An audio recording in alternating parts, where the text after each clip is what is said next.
এক ইহুদি কিশোর বিষ্ণু ইসা ইসলামের খেদমত করতে, ইহুদি ছেলে আমার নবীর খেদমত করতো, তারা ছিল নবীর প্রতিবেশী।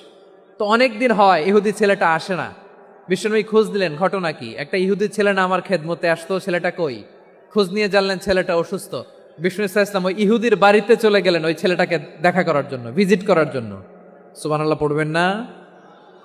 গেলেন, যে দেখে ইহুদি ছেলেটা মুমূর্ষ, জান যায় যায় ভাব, বিছানায় পড়ে আছে, তার বাবা দাঁড়ানো। বিশ্বনবী তার মাথার পাশে বসলেন, মাথায় হাত বুলিয়ে দিলেন, আর ছেলেটাকে বললেন, আসলিম, হে ইহুদি ছেলে, আসলিম, ইসলাম ধর্ম গ্রহণ করো। তো ছোট্ট ছেলে ভাবে আমরা ইহুদি, এখন ইসলাম ধর্ম গ্রহণ করলে আব্বা যদি বকা দেয়। ফানাযারা ইলা ওয়াজহি আবি, ছেলেটা তার বাবার চেহারার দিকে তাকালো, দেখে আব্বা কি কয়। আব্বা যদি বলে তাইলে ইসলাম ধর্ম গ্রহণ করব। ইহুদি ছেলেটা তার বাবার দিকে যখন তাকালো, ওর বাবা বলে, আতি আবুল কাসিম, আবুল কাসিম যা বলে তাই করো।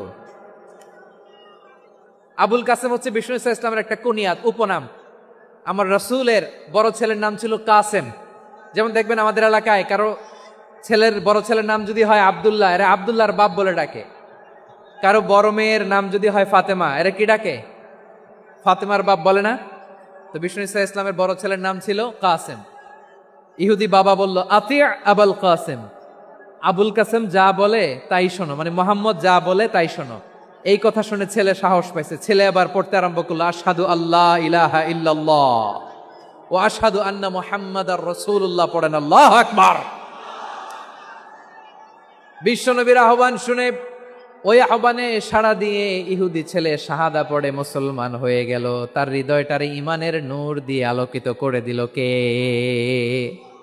এবার রাসূল সাল্লাল্লাহু আলাইহি ওয়াসাল্লাম বের হয়ে আসলেন ঘর থেকে, আর বললেন, আলহামদুলিল্লাহিল্লাযী আনকাযাহু মিনান নার, প্রশংসা সে আল্লাহর, যে আল্লাহ জাহান্নামে চলে যাচ্ছিল প্রায় এমন একটা লোককে মুহূর্তের মধ্যে কালেমায়ে শাহাদাতের বদৌলতে জান্নাতি বানায় দিলেন। আওয়াজ করে পড়েন সুবহানাল্লাহ। বিষ্ণু ইসা ইসলামের স্ত্রীর নাম ছিল আয়েশা রাদিয়াল্লাহু তাআলা আনহা, আবু বকর রাদিয়াল্লাহু তাআলা আনহুর মেয়ে। আবু বকর রাদিয়াল্লাহু তাআলা আনহুর আরেক মেয়ের নাম হচ্ছে আসমা। দুজনই আবু বকর রাদিয়াল্লাহু তাআলা আনহুর মেয়ে।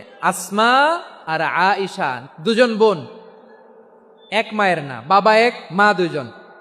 আয়েশা রাদিয়াল্লাহু তাআলা আনহার মায়ের নাম উম্মে রুমান, আর আসমা রাদিয়াল্লাহু তাআলা আনহার মায়ের নাম কুতাইলা বিনতে আব্দুল উজ্জা। আবু বকর রাদিয়াল্লাহু তাআলা আনহু 4টা বিয়ে করেছিলেন। একই ঘটনা ঘটেছে এই ফ্যামিলিতে। আসমা ইসলাম ধর্ম গ্রহণ করে মুসলিমা, কিন্তু তার মা কোতাইলা মুশরিকা। আই রিপিট, বোঝার জন্য আমি আবারও বলি, আসমা রাদিয়াল্লাহু তাআলা আনহা মুসলিমা, আর আসমার মা কোতাইলা মুশরিকা। তার মানে মেয়ে মুসলিম, মা অমুসলিম, ভেজাল আছে না নাই? কিন্তু কোতাইলা আর ধৈর্য ধারণ করতে পারে না। নার ছেড়া ধন, কলিজার টুকরা ধন, কলিজার টুকরা সন্তান আসমারে দেখতে বড্ড মন চায়। সাইয়েদনা আসমা রাদিয়াল্লাহু তাআলা আনহা মক্কা থেকে হিজরত করে মদিনায় চলে গেলেন হুদাইবিয়ার পর। যখন মক্কা মদিনার ট্রাফিক স্বাভাবিক হলো, মক্কার লোক মদিনায় যায়, মদিনার লোক মক্কায় আসে।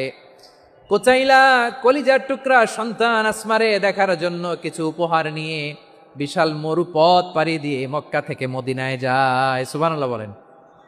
এখন মা আসছে মেয়ের সাথে দেখা করতে, মেয়ে তো আর দেখা দেয় না। মেয়ে ভাবছে আমার মা তো মুশরিকা, অপবিত্রা, তার সাথে কি দেখা দেয়া যাবে? বিশ্বনবীর দরবারে চলে গেলেন। সুবহানাল্লাহ বলেন। কি সৌভাগ্যবান ছিল তারা, মাসলা জানার দরকার হলেই নবীর দরবারে চলে যেত। ঘরে বউয়ের সাথে ঝগড়া হলে নবীর দরবারে চলে যেত। অনেক সাহাবী বলে, আমার পেটে ক্ষুধা লাগলো আমি নবীর কাছে চলে যেতাম, কারণ নবীর চেহারার দিকে তাকালেই আমার পেটের ক্ষুধা মিটে যেত। সাইয়েদনা আসমা রাদিয়াল্লাহু তাআলা আনহা বিশ্বনবীর কাছে চলে গেলেন, যে বললেন, ইয়া রাসূলুল্লাহ, হে ইয়া হাবিবাল্লাহ, ইন্না উম্মি কাদিমাতুন ইলাইয়া ওয়া হিয়া রাগিবা, আমার মা মক্কা থেকে অনেক দূর মরুর পথ পাড়ি দিয়ে উপহার সামগ্রী নিয়ে মদিনায় আমার সাথে দেখা করতে এসেছে গো নবী। আমার জানতে বড্ড ইচ্ছে হয় আমি আমার মুশরিকা মায়ের সাথে একটু দেখা করতে পারবো কিনা। আফা আসিলুহা, আগে যেমনি আমি আমার মায়ের সাথে ভালো আচরণ করতাম, যেমনি আমি আমার মায়ের সাথে সদাচরণ করতাম গো নবী, এখন আমি মুসলিমা, মা মুশরিকা, এখনো কি আগের মতো সদাচরণ করতে পারবো নাকি? বিশ্বনবী বললেন, নাম সিলিহা, হ্যাঁ রে আসমা, অবশ্যই অবশ্যই, আগে ঠিক যেমন তুমি তোমার মায়ের সাথে ভালো আচরণ করতে, এখনো তেমনি আগের মতো ভালো আচরণ করবা। আওয়াজ করে পড়েন সুবহানাল্লাহ। সপ্তম হিজরিতে বিষ্ণু ইসলাম সব সুপার পাওয়ারের কাছে চিঠি দিলেন, রোমান সম্রাটের কাছে, পারস্য অধিপতির কাছে, মিশরের অধিপতির কাছে, সবার কাছে চিঠি লিখলেন। চিঠির ভাষা ছিল এরকম, মিন মুহাম্মাদিন রাসূলিল্লাহ ইলা মুকাউকিস আযীমিল কিবত, মুহাম্মদ রাসূলুল্লাহর পক্ষ থেকে মিশরের বাদশার কাছে, আসলিম তাসলাম, ইসলাম মানো শান্তিতে থাকবা, সালামুন আলা মান ইত্তাবা আল হুদা, শান্তি তার জন্য যে হেদায়েতের অনুসরণ করে। সুবহানাল্লাহ পড়েন। তো এই চিঠি অনেকে ভালোভাবে রিসিভ করেছে, অনেকে এই চিঠি পাওয়ার পরে নবীর কাছে আবার ইন রিটার্ন উপহার পাঠিয়েছে। কি পাঠিয়েছে? উপহার। মিশরের বাদশাহ মুকাউকিস তিনি বিশ্বনবীকে বিশাল এক উপহারের ডালি পাঠিয়েছেন। মিশরের বাদশাহ মুকাউকিস ছিলেন ধর্মে খ্রিস্টান। লালমনিরহাটের ভাইয়েরা আওয়াজ করে বলেন, মিশরের বাদশাহ ধর্মে কি ছিল? খ্রিস্টান। কি উপহার দিয়েছিল আমার নবীকে? শুনতে মনে চায়? 1000 স্বর্ণ মুদ্রা। 1000 স্বর্ণ মুদ্রা। 2টা খ্রিস্টান দাসী, একজনের নাম মারিয়া বিনতে শামাউন আল কিবতিয়া, আরেকজনের নাম সিরিন বিনতে শামাউন আল কিবতিয়া। একজন খ্রিস্টান দাস 20 থান কাপড় জামা বানানোর জন্য, আমরা নবী যেন সেলাই করে জামা বানাতে পারে এজন্য 20 থান কাপড়, 20 থান ফাইন গার্মেন্ট। সুবহানাল্লাহ পড়বেন না? এরপরে একটা গাধা যেটার নাম ছিল উফাইর, আর একটা খচ্চর, এটার নাম ছিল দুলদুল। খচ্চর চিনেন? গাধা আর ঘোড়ার ক্রসিং এ যে প্রাণীটা দুনিয়াতে আসে ওটার খচ্চর বলে। তো এই যে সুপার পাওয়ার খ্রিস্টান বাদশার কাছে নবী চিঠি লিখলেন, ওই খ্রিস্টান বাদশাহ আমার নবীকে উপহার দিল। বিশ্বনবী এই উপহারগুলো সানন্দে গ্রহণ করেছে। সুবহানাল্লাহ পড়বেন না? তাহলে অমুসলিম কেউ যদি আপনাকে উপহার দেয়, হালাল উপহার হলে আপনি গ্রহণ করতে পারবেন। অনুরূপভাবে পারস্যের বাদশাহ, রোম সম্রাট বিশ্বনবীকে উপহার পাঠিয়েছেন। আমার নবী সবগুলো উপহার গিফট গ্রহণ করেছেন। সুবহানাল্লাহ বলেন। তাহলে প্রিয় লালমনিরহাট, আওয়াজ করে বলুন, ইসলাম কি ন্যারো মাইন্ডেড রিলিজিয়ন না ব্রড মাইন্ডেড? আম্মাজান আয়েশার কাছে মাসালা জানতে চায় মেয়েরা, হে আম্মাজান, অগ্নি উপাসকেরা তাদের ঈদের দিন নওরোজের সময় আমাদেরকে পাখি দেয়, নেওয়া যাবে? উনি বললেন, ওরা জবাই করে দিলে নেওয়া যাবে না, কিন্তু ওরা যদি ফলমূল এরকম খাবার দেয় এগুলো নেওয়া যাবে। তার মানে অমুসলিমদের দেয়া উপহার এটা গ্রহণ করা যায়। সুবহানাল্লাহ বলেন। শুধু তাই নয়, বিষ্ণু ঈসা ইসলাম অমুসলিমদের সাথে আর্থিক লেনদেনও করেছেন, ফিনান্সিয়াল ডিলিং করেছেন। অমুসলিমদের সাথে প্রয়োজনে আপনি ফিনান্সিয়াল ডিলিং করতে পারবেন। আমরা প্রায় দেখি বাজারের মিষ্টির দোকানগুলো আমার হিন্দু ভাইদের। লালমনিরহাটে মিষ্টির দোকান, দইয়ের দোকান কারা চালায়? হিন্দুরা চালায় না? তারপরে যে বারবার শপ, চুল কাটে যে নাপিত, অধিকাংশ নাপিতের দোকানে কারা? আমার হিন্দু ভাইরা। তা আপনি চুল কাটতে পারবেন কিনা? পারবেন কিনা বলেন? পারবেন। তার দোকান থেকে দই মিষ্টি কিনতে পারবেন কিনা? হ্যাঁ, আমার মুসলিম ভাইয়ের দোকান থাকলে ওইটারে আমি বেশি প্রায়োরিটি দিব, ঠিক কিনা? কিন্তু যদি তাদের সার্ভিস নিতে চান, প্রোডাক্ট নিতে চান, পারবেন। তার দলিল সহিহ বুখারী, আম্মা জান আয়েশা রাদিয়াল্লাহু তাআলা আনহা বলেন, ইশতারা রাসূলুল্লাহ সাল্লাল্লাহু আলাইহি ওয়াসাল্লাম মিন ইয়াহুদিন তুআমান ওয়া রাহানাহু দিরআহু মিন হাদিদ। রাসূল সাল্লাল্লাহু আলাইহি ওয়াসাল্লাম এক ইহুদির কাছ থেকে, কার কাছ থেকে? আমার নবী, পেয়ারা নবী এক ইহুদির কাছ থেকে জব কিনেছিল, জব, বার্লি, যেটা দিয়ে রুটি বানায়।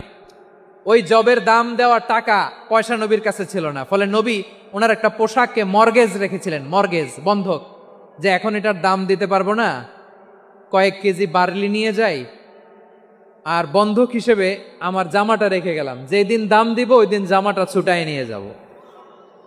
বাকিতে নিছিলেন, বাকিতে। দিরআহু মিন হাদিদ, লোহার তৈরি বর্ম, মানে যুদ্ধের পোশাক, লোহা দিয়ে বানানো। বিশ্বনবী বললেন, কয়েক কেজি জব দাও, টাকাটা পরে দিব, এখন টাকা নাই, বন্ধক হিসেবে, মর্গেজ হিসেবে আমার জামা রেখে গেলাম, যখন টাকা দিব জামা ছুটায় নিব। আওয়াজ করে বলতে হবে সুবহানাল্লাহ। এ থেকে বোঝা গেল অমুসলিমদের সাথে ফিনান্সিয়াল ডিলিং করা যায়, অর্থনৈতিক লেনদেন করা যায়, কেনাবেচা করা যায়, প্রোডাক্ট কেনা যায়। এমনকি আমাদের মসজিদে নববীতে বারান্দায় আপনারা একটা অটোমেটিক ফ্লাইং আমব্রেলা দেখছেন? সূর্য যখন বাড়ে মসজিদে নববীর বারান্দায় ইয়ার্ডের মধ্যে অটোমেটিক্যালি কিছু আমব্রেলা আছে সাঁ করে খুলে যায়, আর সূর্যের তাপ লাগে না। আবার সন্ধ্যাবেলায় এই আমব্রেলাগুলো ওরা ক্লোজ করে ফেলে, দেখেন নাই না? দেখছেন? এই মসজিদে নববীকে সর্বোচ্চ উন্নত মানের কনস্ট্রাকশন ইনফ্রাস্ট্রাকচারে ডেভেলপ করার জন্য কর্তৃপক্ষ কিছু অমুসলিম ইঞ্জিনিয়ারের ডিজাইনারের সহায়তা নিয়েছিল। সুবহানাল্লাহ বলেন। কোন দলিলের ভিত্তিতে? এই দলিলের ভিত্তিতে যে বিষ্ণু ঈসা ইসলাম অমুসলিমদের সাথেও লেনদেন করেছেন। আওয়াজ করে বলতে হবে আল্লাহু আকবার। শুধু তাই নয়, ইন কেস অফ ইমার্জেন্সি, প্রয়োজনে ইসলামের খাতিরে ইসলামকে সামনের দিকে এগিয়ে নিয়ে যাওয়ার জন্য অমুসলিমদের সাপোর্ট নেওয়া জায়েজ আছে। সুবহানাল্লাহ বলেন। অমুসলিমদের সাপোর্ট নেয়া, তাদের থেকে অর্থ নেয়া, পলিটিক্যাল সাপোর্ট, পলিটিক্যাল অ্যাসাইলাম নেওয়া জায়েজ আছে। খুলনাতে সর্বশেষ যে আমি প্রোগ্রাম করে গেলাম, সেখানে কয়েকশো হিন্দু ভাই আসছে আমাদের আলোচনা শুনতে, আলহামদুলিল্লাহ। অনেক বৌদ্ধরা আসে, অনেক খ্রিস্টানরা আসে। এবার সফরেও অনেক হিন্দু ভাইরা আমার সাথে দেখা করেছে। তারা বলেছে, হুজুর আমরা আপনার আলোচনা শুনি। আলহামদুলিল্লাহ বলেন। So it's our responsibility to present our religion to our non-Muslim brothers and sisters. আদতে বাংলাদেশের ইতিহাস বলে আমাদের দেশে কোনো দাঙ্গা নাই, আছে? লালমনিরহাটের ভাইয়েরা আওয়াজ করে বলেন, আমাদের দেশে হিন্দু মুসলিম দাঙ্গা আছে? আমরা ভাই ভাই, আওয়াজ করে বলুন তো আমরা কি ভাই ভাই। কিন্তু কিছু দুষ্ট লোক আছে, তারা আমাদের সম্পর্কের মধ্যে ফাটল ধরাতে চায়, ঠিক কিনা বলেন? মাঝে মাঝে ঝগড়া লাগাতে চায়। দেখবেন পত্রপত্রিকায় দেখা যায় বিভিন্ন ধর্মীয় উপাসনালয়গুলোতে হামলা চালানো হয়। এগুলো রাজনৈতিক উদ্দেশ্য প্রণোদিত, এগুলোর সাথে ইসলামের কোনো সম্পর্ক নাই। এজন্য এই দুর্বৃত্তদের ব্যাপারে আমাদের সাবধান থাকতে হবে। আমরা সবসময় যেমনি ঐক্যবদ্ধ, ইউনাইটেড, আমরা যদি এরকম ইউনাইটেড থাকি, এই সমস্ত দুর্বৃত্তদের কালো হাত ভেঙে দিতে আমাদের 1 ঘন্টাও লাগবে না। চিল্লায় বলো ঠিক কিনা? আমরা সংঘবদ্ধ থাকবো। এই যে আমাদের পিসফুল কোএক্সিস্টেন্স, শান্তিপূর্ণ সহাবস্থান। হিন্দুরা পূজা করে, যেদিন হিন্দুদের পূজা অনুষ্ঠান আমরা ওই দিন তাফসির মাহফিল করি না, ঠিক কিনা বলেন? যেদিন আমাদের তাফসিরুল কোরআনের প্রোগ্রাম, ওই দিন আমাদের হিন্দু ভাইরা ডিস্টার্ব করে না। সুবহানাল্লাহ। হিন্দুদের পূজা অনুষ্ঠানে মাদ্রাসার ছাত্র যে পাহারা দেয়, গোটা বিশ্বে এরকম দৃষ্টান্ত নজির বিরল, ঠিক কিনা বলেন? আইন শৃঙ্খলা বাহিনীর পাশাপাশি মাদ্রাসার ছাত্ররা যে সেখানে পাহারা দেয়, গোটা পৃথিবীতে এই দৃষ্টান্ত আপনি পাবেন। মাদ্রাসার ছাত্ররা, তারা তো কোরআনের ধারক, তারা হাদিসের ধারক, তারা কেন মন্দির পাহারা দিবে? এই সম্প্রীতিকে ধরে রাখার জন্য, এই সৌহার্দ্যকে ধরে রাখার জন্য, আমাদের পারস্পরিক ভালোবাসাকে অটুট রাখার জন্য। আওয়াজ করে বলতে হবে ঠিক কিনা? এখন বলেন, আমাদের এই ভালোবাসা অটুট থাক আমরা চাই কি চাই না? আমরা হিন্দু মুসলিম মিলেমিশে শান্তিপূর্ণ সহাবস্থান, সাম্প্রদায়িক সম্প্রীতি, লালমনিরহাটের ভাইয়ের আওয়াজ করে বলুন, এই সাম্প্রদায়িক সম্প্রীতি আমরা চাই কি চাই না? আল্লাহ এই দেশকে তুমি বরকতময় করো, বাংলাদেশকে তুমি শান্তিময় করো। আওয়াজ করে সবাই বলেন আমিন। এই জায়গাটাতে সামান্য একটু আওয়াজ হচ্ছিল, এটাও থেমে গেছে। আলহামদুলিল্লাহ, আলহামদুলিল্লাহ। এখন একেবারে everything is in my control. মাশাআল্লাহ। ঠিক আছে, আমি মূল আলোচনায় যাই। প্রিয় ভাইরা, আমি বলেছিলাম আমার আলোচনার বিষয় হচ্ছে শান্তিপূর্ণ সহাবস্থান, সাম্প্রদায়িক সম্প্রীতি। আমরা দেখব ইসলাম আমাদেরকে কি কি দিক নির্দেশনা দেয়। আমি আপনাদের খেদমতে সূরাতুল আনআমের 108 নম্বর আয়াত তেলাওয়াত করেছি। এখানে আল্লাহ রাব্বুল ইজ্জা ওয়াল জালাল তিনি ইরশাদ করছেন, ওয়ালা তাসুব্বুল্লাযীনা ইয়াদউনা মিন দুনিল্লাহি ফায়াসুব্বুল্লাহা আদওয়াম বিগাইরি ইলম কাযালিকা যায়্যান্না লিকুল্লি উম্মাতিন আমালাহুম সুম্মা ইলা রাব্বিহিম মারজিউহুম ফায়ুনাব্বিউহুম বিমা কানু ইয়ামালুন। রব্বুল আলামিন বলেন, গোলাম ও আমার ইমানদার বান্দারা শোনো শোনো, ও আমার বিশ্বাসী বান্দারা শোনো শোনো, লা তাসুব্বুল্লাযীনা ইয়াদউনা মিন দুনিল্লাহ ফায়াসুব্বুল্লাহা আদওয়াম বিগাইরি ইলম। ও আমার বিশ্বাসী বান্দারা, যারা আল্লাহকে ব্যতি রেখে, আল্লাহকে বাদ দিয়ে অন্য উপাস্যকে ডাকে, দেবীর পূজা করে, দেবতাদের পূজা করে, তোমরা খবরদার তাদের গালি দিও না। আওয়াজ করে বলেন, কি দিও না? আল্লাহ বলেন, ও বিশ্বাসীরা শোনো, যারা আল্লাহকে বেছে রেখে দেবীর পূজা করে, অন্য উপাস্যের পূজা করে, তাদেরকে ডাকে, ওই দেবতাদেরকে তোমরা গালি দিও না। যদি ওই দেবতাদেরকে গালি দাও, তাহলে ভুলবশত, শত্রুতাবশত তারা তোমাদের রব আল্লাহকে গালি দেবে। ঠিক কিনা? তোমরা যদি তাদের দেবতাদের গালি দাও, ওরা রেগে তোমার আল্লাহরে গালি দিবে, তাহলে আল্লাহরে গালি খাওয়ানোর কারণ হয়ে গেলাম আমি। ঠিক কিনা বলেন? রব্বুল আলামিন বলেন, খবরদার বিশ্বাসীরা, আল্লাহ ছাড়া যারা অন্যান্য উপাস্যদেরকে ডাকে, দেবতাদেরকে ডাকে, তাদেরকে তোমরা গালি দিও না। ওই সমস্ত দেবতাদেরকে যদি তোমরা গালি দাও, তাহলে তারা আল্লাহকে গালি দিবে। ঠিক কিনা বলেন? আমরা দেবতাদের গালি দিলে ওরা আল্লাহকে গালি দিবে। রব্বুল আলামিন বলেন, খবরদার দেবতাদেরকে গালি দিও না, তাহলে ওরা তোমার রব আল্লাহরে গালি দেবে। প্রতিটি জাতির জন্য তাদের কাজকে আমি আল্লাহ সুশোভিত করে রেখেছি। তারা সবাই একদিন আমার কাছেই ফিরে আসবে। এরপর আমি রব্বুল আলামিন তাদের আমলনামা তাদেরকে জানিয়ে দেব। সুবহানাল্লাহ পড়ে। অন্য ধর্মের দেবতাদেরকে যে গালি দেয়া যাবে না, এই আদেশটা কার? আরো জোরে বলুন, কার? গালি দিবেন কোন দেবতাকে? দিবেন? যদি দেন, তাহলে ওরা আল্লাহরে গালি দিবে। তাহলে আল্লাহরে গালি খাওয়াইলো কে? আপনি। ঠিক কিনা বলেন? আমি আল্লাহকে গালি খাওয়ানোর কারণ হলাম। কারণ আমি যদি গালি না দিতাম, ওরা আমার রবকে গালি দিত না। আওয়াজ করে বলেন, ঠিক কিনা? তাহলে প্রিয় ভাইয়েরা, ইসলাম আমাদেরকে শিখায়, সূরাতুল আনআমের 108 নম্বর আয়াত থেকে আমরা বুঝলাম, কোন ধর্মকে ছোট করা যাবে না। অন্য ধর্মকে ছোট করা মানে ইসলামকে ছোট করা। অন্য ধর্মের দেবতাকে গালি দেওয়া মানে আল্লাহকে গালি খাওয়ানো। আওয়াজ করে বলেন, ঠিক কিনা? খবরদার, এটা করা যাবে না। আর অন্য ধর্মের দেবতাকে যদি আপনি গালি দেন, ওরা ইসলাম থেকে দূরে সরে যাবে। যাও ইসলামের প্রতি আকৃষ্ট হয়েছিল, আর কোনোদিন ইসলামের ধারে কাছে আসবে না। আওয়াজ করে বলেন, ঠিক কিনা? এজন্য কখনো কোনোদিন অন্য ধর্মের দেবতাদেরকে গালি দেয়া যাবে না। অন্য ধর্মের কোনো দেবতাদেরকে আমরা গালি দিব না, গালি দিব না, বরং ইসলামের beauty, the beauty of Islam, ইসলামের সৌন্দর্যকে আমরা তুলে ধরব। আমরা যদি বিশ্বনবী সাল্লাল্লাহু আলাইহি ওয়াসাল্লামের জীবনের দিকে তাকাই, তাহলে আমি দেখব বিষ্ণু ইসা ইসলাম মক্কাতে কিংবা মদিনাতে অন্য ধর্মের লোকদের সাথে খুব পিসফুলি লাইফ লিড করেছেন। হোক মুশরিক, হোক খ্রিস্টান, হোক ইহুদি, বিশ্বনবী সবার সাথে মিলেমিশে ছিলেন। আলহামদুলিল্লাহ বলেন। ইসলাম হচ্ছে পিসফুল রিলিজিয়ান। অন্য ধর্মের প্রতি সহনশীলতার সবক ইসলাম আমাদেরকে দেয়। কিন্তু প্রতিটি মুসলিমের এটা মনে রাখতে হবে, আল্লাহর কাছে পছন্দনীয়, গ্রহণযোগ্য ধর্ম, জীবনাদর্শ একটি, সেটা হচ্ছে ইসলাম। আওয়াজ করে বলেন, সেটা কি? লালমনিরহাটের ভাইয়েরা আওয়াজ করে বলুন, আল্লাহর কাছে মনোনীত ধর্ম একটি, সেটা কি? এজন্য রব্বুল আলামিন বলেন, ইন্নাদ-দীনা ইনদাল্লাহিল ইসলাম, আল্লাহর কাছে মনোনীত, গ্রহণযোগ্য, অ্যাকসেপ্টেড ধর্ম, মতাদর্শ একটা, সেটা হলো ইসলাম। ইসলাম ছাড়া অন্য কোনো ধর্ম যদি কেউ তালাশ করে, তার ওই ধর্ম আল্লাহ গ্রহণ করবে না।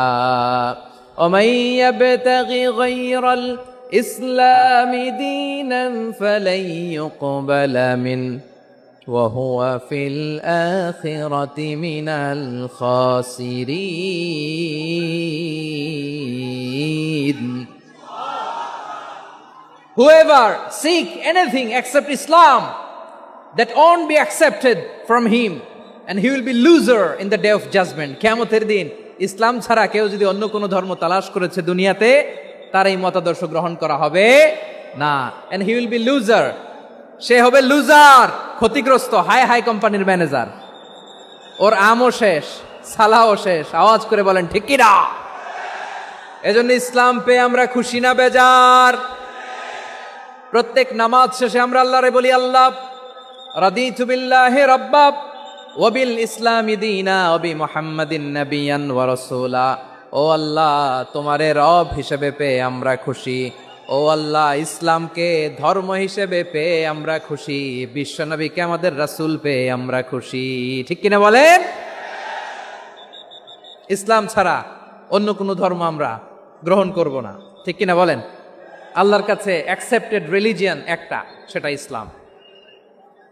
তো বিশ্বনবী সাল্লাল্লাহু আলাইহি ওয়াসাল্লাম মক্কাতে কিংবা মদিনাতে খুব পিসফুলি এক্সিস্ট করেছেন, যে কোনো ধর্মের সাথে মিলেমিশে চলেছেন। তার প্রমাণ আমরা যদি রাসূল সাল্লাল্লাহু আলাইহি ওয়াসাল্লামের বায়োগ্রাফির দিকে তাকাই, তাহলে দেখব তিনি মুশরিকদের সাথে পিস ট্রিটি করেছেন, শান্তি চুক্তি, পিস ট্রিটি, পিস এগ্রিমেন্ট।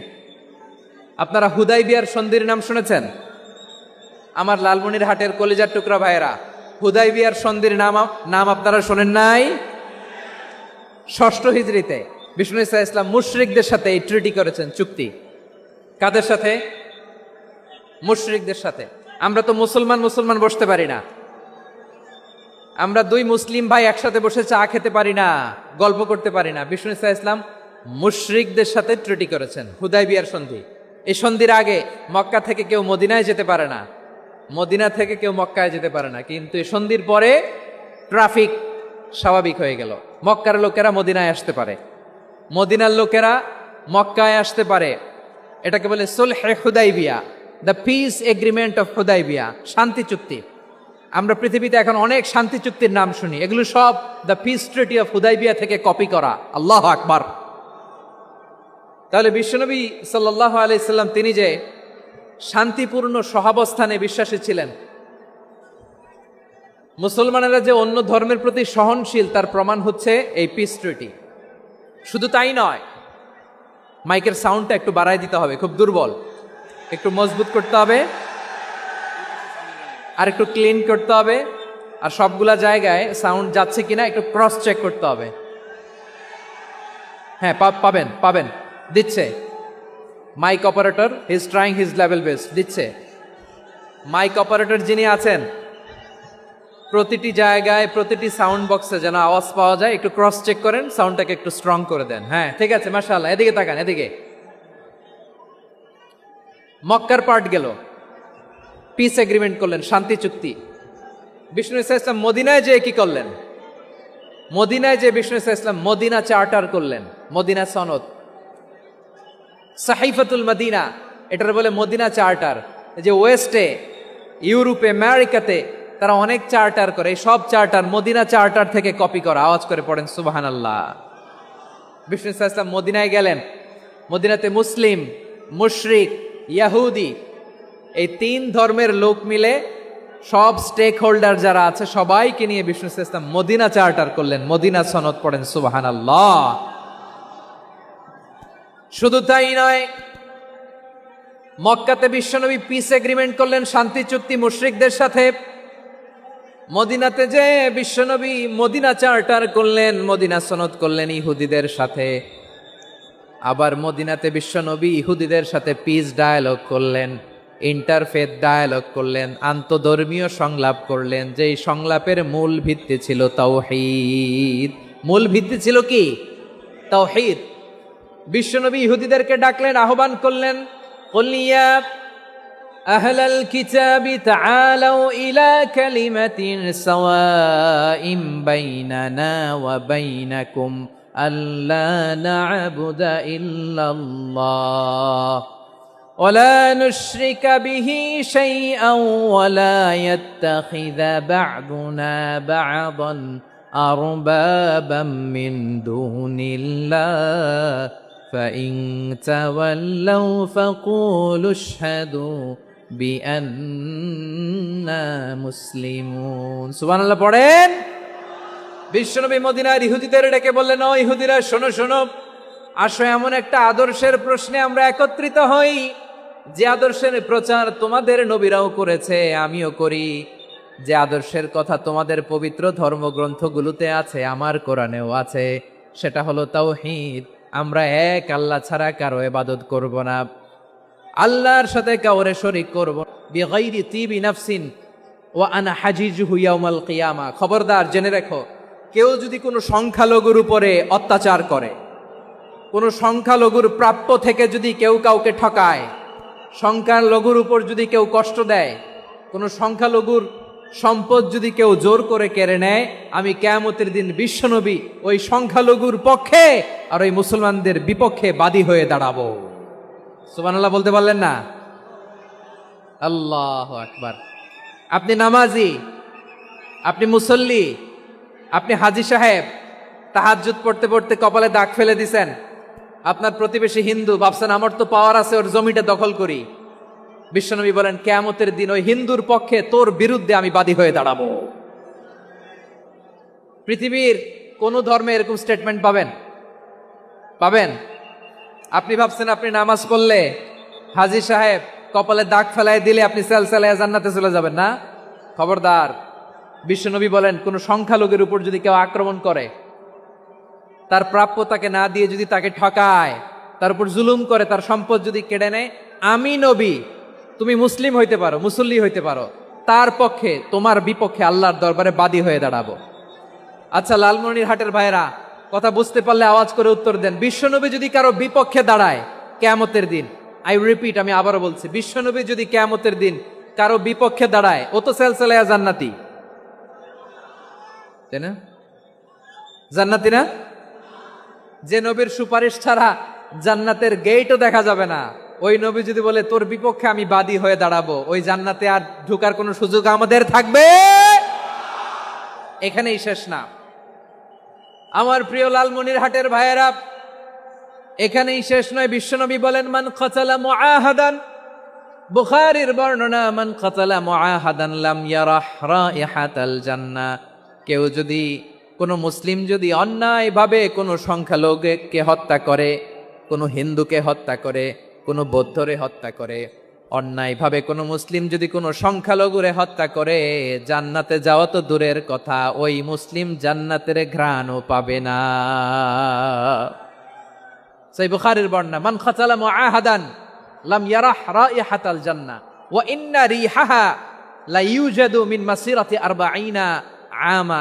যে জান্নাতের ঘ্রাণ 40 বছর দূরের রাস্তা থেকেই পাওয়া যায়। সুবহানাল্লাহ পড়েন। প্রিয় ভাইরা, এখান থেকে জান্নাতে পৌঁছতে লাগবে 40 বছর। এত দূর, কত বছর? সবাই বলেন কত বছর?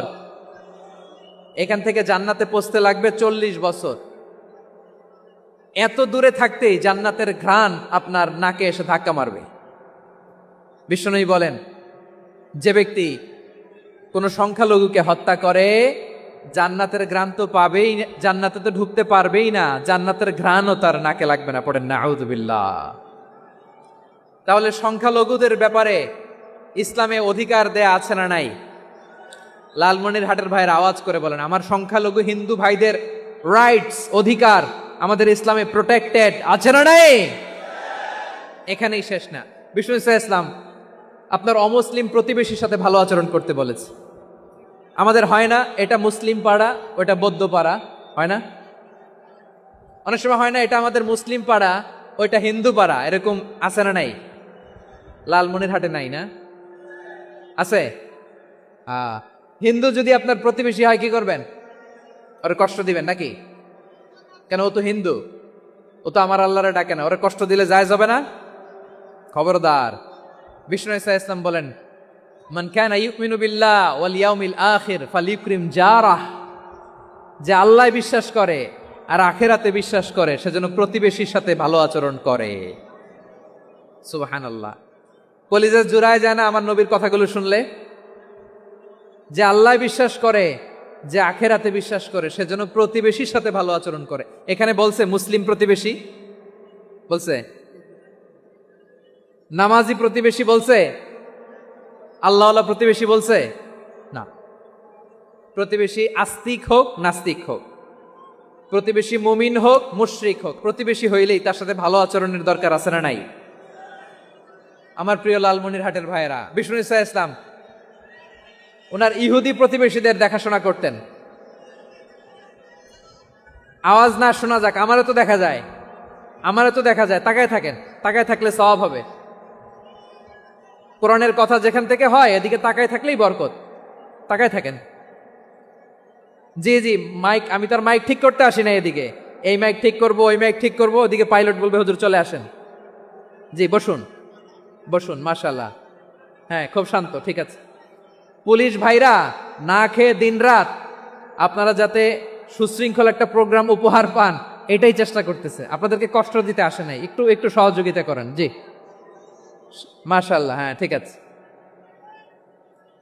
আমার প্রিয় ভাইরা, প্রতিবেশী আস্তিক হোক নাস্তিক হোক, মুসলিম হোক হিন্দু হোক, তার সাথে ভালো আচরণ করতে হবে। বিষ্ণু ঈসা ইসলাম ওনার ইহুদি প্রতিবেশীর বাসায় যেতেন। কোন প্রতিবেশী?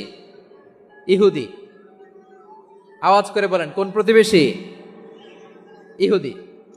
এক ইহুদি কিশোর বিষ্ণু ঈসা ইসলামের খেদমত করতে, ইহুদি ছেলে আমার নবীর খেদমত করতো, তারা ছিল নবীর প্রতিবেশী। তো অনেক দিন হয় ইহুদি ছেলেটা আসে না। বিষ্ণুনবী খোঁজ দিলেন, ঘটনা কি? একটা ইহুদি ছেলে না আমার খেদমতে আসতো, ছেলেটা কই? খোঁজ নিয়ে জানলেন ছেলেটা অসুস্থ। বিষ্ণু ঈসা ইসলাম ওই ইহুদির বাড়িতে চলে গেলেন ওই ছেলেটাকে দেখা করার জন্য, ভিজিট করার জন্য। সুবহানাল্লাহ পড়বেন না? গেলেন, যে দেখে ইহুদি ছেলেটা মুমূর্ষ, যান যান যায় যায় ভাব, বিছানায় পড়ে আছে, তার বাবা দাঁড়ানো। বিশ্বনবী তার মাথার পাশে বসলেন, মাথায় হাত বুলিয়ে দিলেন, আর ছেলেটাকে বললেন, আসলিম, হে ইহুদি ছেলে, আসলিম, ইসলাম ধর্ম গ্রহণ করো। তো ছোট্ট ছেলে ভাবে আমরা ইহুদি, এখন ইসলাম ধর্ম গ্রহণ করলে আব্বা যদি বকা দেয়। ফানাযারা ইলা ওয়াজহি আবি, ছেলেটা তার বাবার চেহারার দিকে তাকালো, দেখি আব্বা কি কয়। আব্বা যদি বলে তাইলে ইসলাম ধর্ম গ্রহণ করব। ইহুদি ছেলেটা তার বাবার দিকে যখন তাকালো, ওর বাবা বলে, আতি আবুল কাসিম, আবুল কাসিম যা বলে তাই করো। আবুল কাসিম হচ্ছে বিষ্ণু ঈসা ইসলামের একটা কুনিয়াত, উপনাম। আমার রাসূলের বড় ছেলের নাম ছিল কাসেম। যেমন দেখবেন আমাদের এলাকায় কারো ছেলের বড় ছেলের নাম যদি হয় আব্দুল্লাহ, এরা আব্দুল্লাহর বাপ বলে ডাকে। কারো বড় মেয়ের নাম যদি হয় ফাতেমা, এরা কি ডাকে? ফাতেমার বাপ বলে না? তো বিষ্ণু ঈসা ইসলামের বড় ছেলের নাম ছিল কাসেম। ইহুদি বাবা বলল, আতি আবুল কাসেম, আবুল কাসেম যা বলে তাই শোনো, মানে মোহাম্মদ যা বলে তাই শোনো। এই কথা শুনে ছেলে সাহস পাইছে, ছেলে আবার পড়তে আরম্ভ করলো, আশহাদু আল্লাহ ইলাহা ইল্লাল্লাহ ও আশহাদু আন্না মুহাম্মাদার রাসূলুল্লাহ, পড়েন আল্লাহু আকবার। বিশ্বনবীর আহ্বান শুনে ওই আহ্বানে সাড়া দিয়ে ইহুদি ছেলে শাহাদা পড়ে মুসলমান হয়ে গেল। তার হৃদয়টারে ইমানের নূর দিয়ে আলোকিত করে দিল কে? প্রিয় ভাইরা, এবার রাসূল সাল্লাল্লাহু আলাইহি ওয়াসাল্লাম বের হয়ে আসলেন ঘর থেকে, আর পড়লেন, আলহামদুলিল্লাহিল্লাযী আনকাযাহু মিনান নার, প্রশংসা সে আল্লাহর, যে আল্লাহ জাহান্নামে চলে যাচ্ছিল প্রায় এমন একটা লোককে মুহূর্তের মধ্যে কালেমায়ে শাহাদাতের বদৌলতে জান্নাতি বানায় দিলেন। আওয়াজ করে পড়েন সুবহানাল্লাহ। এই হাদিস থেকে আমরা কি শিখলাম? What is the moral of the story? এক নম্বর স্টোরি হলো, প্রতিবেশী ইহুদি হোক হিন্দু হোক, যাবেন, সুসম্পর্ক রাখবেন, উপহার দিবেন, বিপদে পাশে দাঁড়াবেন, তাইলেই তো আপনাদের প্রতি, মুসলমানদের প্রতি তারা আকৃষ্ট হবে, ঠিক কিনা বলেন? আপনি যদি হিন্দুদের সাথে বৌদ্ধদের সাথে নাই মিশেন, নাস্তিকের কাছে নাই যান, তো ইসলামের সৌন্দর্যটা ওরা বুঝবে কেমনে? আমার অনেক হিন্দু পরিচিত ভাই আছে, ওরা আমাদের ইফতারির প্রোগ্রামে এসে একসাথে ইফতারি করে। অনেক মদখোর আমার সাথে বসে একসাথে ডিনার করে, হাফ প্যান্ট পরা, গলায় স্বর্ণের চেইন, হাতে স্বর্ণের ব্রেসলেট, আইসা আমার সাথে ডিনার করছে, আছে এরকম। গাঁজাখোর, আমি বলে আসো, welcome welcome to my dinner, আসো বসো, বসলেই তো আমি ওর ডিএনএ, চিন্তার ডিএনএ চেঞ্জ করে দেওয়ার সুযোগ পাবো, চিল্লায় বলো ঠিক কি না? আসতে হবে আমার কাছে। Hour door is open, the door of Islam is open 24/7। সব সময় আমাদের ইসলামের দরজা আমার অমুসলিম ভাইদের জন্য খোলা আছে না নাই? এই হাদিস থেকে দুইটা শিক্ষা। এক নম্বর শিক্ষা, প্রতিবেশী মুসলিম হোক অমুসলিম হোক, যান, অসুস্থ হইলে একটু আপেল নিয়ে যান, আঙ্গুর নিয়ে যান, কমলা নিয়ে যান, তাদের সাথে ভালো আচরণ করেন। ইসলামের বিউটি দেখে, সৌন্দর্য দেখে অবাক হবে, নসিব ভালো হলে কোনোদিন কালিমা পড়ে মুসলমান হয়ে যাবে, ঠিক কিনা বলেন? তাহলে অমুসলিমের সাথে ভালো সম্পর্ক। বিশ্বনবী ইহুদির বাড়িতে গেলেন, ইহুদির বাড়ি, আর আমার মুসলমান ভাই আমার কাফের বলে, এরকম আছে না নাই? মুসলিম মুসলিমরা দেখতে পারে না, সহ্য করতে পারে। বিষ্ণু ইসলাম ইহুদির বাড়িতে গেলেন, এটা একটা শিক্ষা। আরেকটা শিক্ষা হলো, বিষ্ণু ইসলামের খাদেম ছিল ইহুদি, এতদিন খেদমত করলো, একদিনও বিশ্বনবী ওরা কালিমার দাওয়াত দেয় নাই। কারণ কি? বিশ্বনবী একটা ভালো সময়ের অপেক্ষা করতেছিলেন, প্রপার টাইমিং। দাঈর কাজ হচ্ছে দাঈ ইলাল্লাহ, সে হচ্ছে সুযোগ সন্ধানী। দাঈ সুযোগ খোঁজে, কখন দাওয়া দিলে ব্যাটে বলে হবে, ঝুব্বু যে কোপ মারে, ঠিক কিনা বলেন? বিষ্ণু ইসলাম ভালো সময়ের অপেক্ষা করতেছিলেন, দেখি ভালো সময় আসুক আসুক আসুক আসুক। আস্তে আস্তে এমন সময় আসছে, ছেলে এবার মুমূর্ষ। অসুস্থ ব্যক্তির হৃদয় অত্যন্ত নরম থাকে। হসপিটালে যখন কেউ যায় তার হৃদয়টা বড্ড নরম থাকে, মৃত্যুর ভয়ে তার অন্তরটা নরম থাকে, ঠিক কিনা বলেন? এই প্রপার টাইমিং এর অপেক্ষা করতেছিলেন। যখনই টাইমিং পেয়েছেন দাওয়াত দিলেন, পড়ো লা ইলাহা ইল্লাল্লাহ, সুবহানাল্লাহ পড়েন সবাই। তাহলে ইসলাম অমুসলিম প্রতিবেশীর সাথে ভালো আচরণ করতে বলে। ইসলাম অমুসলিম মাতা পিতার সাথেও ভালো আচরণ করতে বলে। মাতা পিতা যদি অমুসলিম হয় তারা ফেলে দিতে পারবেন? পারবেন? পারবেন? আমার লালমনিরহাটের ভাইয়েরা, অনেক হিন্দু ছেলে আমাদের হাতে শাহাদা পড়ে মুসলিম হয়, কিন্তু ওর মা মুসলমান হয় নাই, বাবাও হয় নাই, এরকম আছে না নাই? তো ও হয়েছে মুসলিম, মা বাপ হিন্দু, এখন মা বাপ কি বাদ? হ্যাঁ, মা বাপ বাদ দেয়া যাবে? যেই মা আপনারে 9 মাস 8 মাস পেটে ধারণ করলো, আপনার মায়ের নার